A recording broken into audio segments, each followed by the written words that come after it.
إذا غسلت المواعين ما تعطي لهم على الصحون ولا ما تصرف الماء، سهلة ما يبي لها شيء.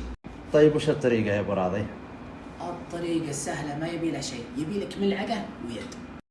اليد تفر بها الفرار هذا وتطلعه، والملعقة في هنا فرار تشوفوا يا وايل 1 2 3 4 5 6 سهم. هذا سهم. إيه. كل ما فريته وزاد على 6 كل ما عطى المنظف أعلى وزادت لمعة الصحون، يعني على 6 يصير لك قص صحن عندك لك. طيب وين ألقاه هذا يا أبو راضي؟ هذا تلقاه عند حق الملمع جنبه بالضبط. الغسالة نقع بهالماء يا وايل هنا. إيه؟ أو ما صرفته أو طلع عندك كود هنا بس شاشة E3 كل اللي عليك وشو؟ أيوه. مرة هذا عطه طقة يسار وامصعه. أيوه. شوف هذا يحتاج تنظيف، نظفه بالكامل. الأهم هنا. إيه؟ هنا شوف هذا بقايا أكل، هذا لازم تنظفه عشان ما يحجم. قضيت نظفته رجعه وطقه طق يمين وخلاص.